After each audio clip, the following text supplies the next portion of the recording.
कितने आदमी थे रे कालिया। तो कालिया बोलते हुजूर एक आदमी था, का क्या नाम था, का ईरान का प्रतिरक्षा मंत्री। ভাই ডায়লগ দেখেন দেখেন আমি মাঝে মাঝে হয় কি যে আমার মধ্যে একটা ফিল কাজ করে, ভাইব কাজ করে, রক্তের মধ্যে একটা কাঁপুনি ওঠে যখন এরকম ফিল্মি ডায়লগ শুনি। ডায়লগটা দেখেন, আমরা এমন যন্ত্রণাদায়ক বাটাম দেব তোমরা করুণা ভিক্ষা করবা। আর এই যুদ্ধ শেষ হবে কবে, কিভাবে, কতদিন চলবে, হাম সোচ লেঙ্গে আপ নেই। অর্থাৎ এটা আমরা ডিসিশন নিব, তোমরা না। তোমরা যুদ্ধ শুরু করছো।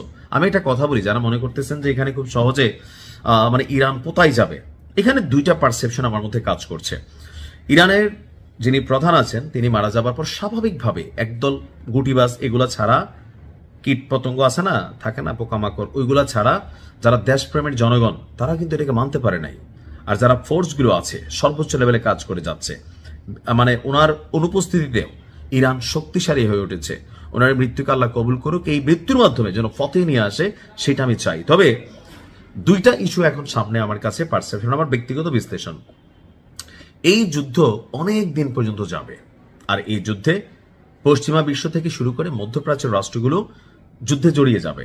আর একটা পর্যায়ে রাশিয়া এবং চীন, উত্তর কোরিয়া এটাতে কানেক্ট হবে। And then what is the result? Third world war, তৃতীয় বিশ্বযুদ্ধ নিশ্চিত হয়ে যাবে। 2026 নিয়ে আমার করা ভিডিওটা দেখবেন, চ্যানেলে আছে, যে ভবিষ্যৎবাণীগুলো কি ছিল, যেটা বড় ধরনের যুদ্ধ হবে। আর একটা সংঘাতে শুরুয়াত হবে কোথা থেকে? মধ্যপ্রাচ্য থেকে।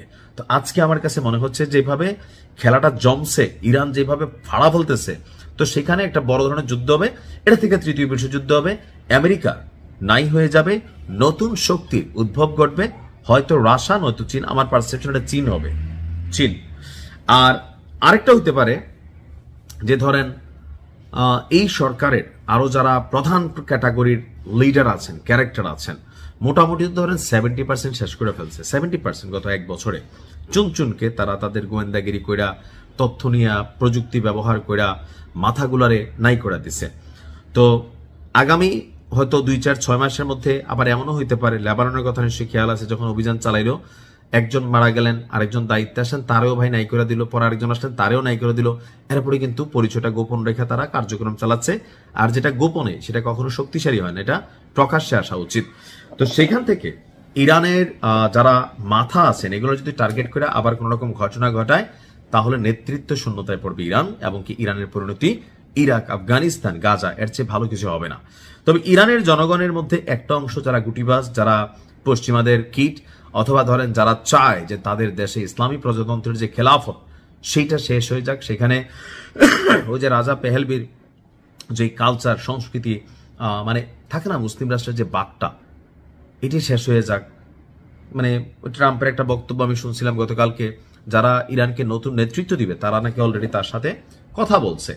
তো কথা বলার পরে কি হয়েছে? কথা বলার পরে ট্রাম্প বলছে ভাইবা দেখবে যেন তারা যুদ্ধটা বন্ধ করে। তো এই টাইপের অনেক বক্তব্য আমি শুনছি। এটা থেকে এটাও হতে পারে অল্পতে যুদ্ধটা বন্ধ হয়ে যেতে পারে। আরেকটা হতে পারে যে ইরান লম্বা সময় লড়াই করবে। আপনার বুঝতে হবে, নিজস্ব শক্ত কোনো ফোর্স না থাকা সত্ত্বেও ওই যে ওইখানের যারা বীররা আছেন তারা যেই পরিমাণ লড়াই চালিয়ে গেছেন 2 বছর কোন রকম সাহায্য সহযোগিতা ছাড়া, আর এদের যারা বস তারা কতদিন লড়াই করতে পারবে? এই জন্য ইরানের প্রতিরক্ষা মন্ত্রী তিনি ঘোষণা দিয়েছেন যে কঠিন যন্ত্রণাদায়ক খেলা হবে তোমাদের সাথে, আর আমরা সিদ্ধান্ত নিব যুদ্ধ কখন বন্ধ হবে।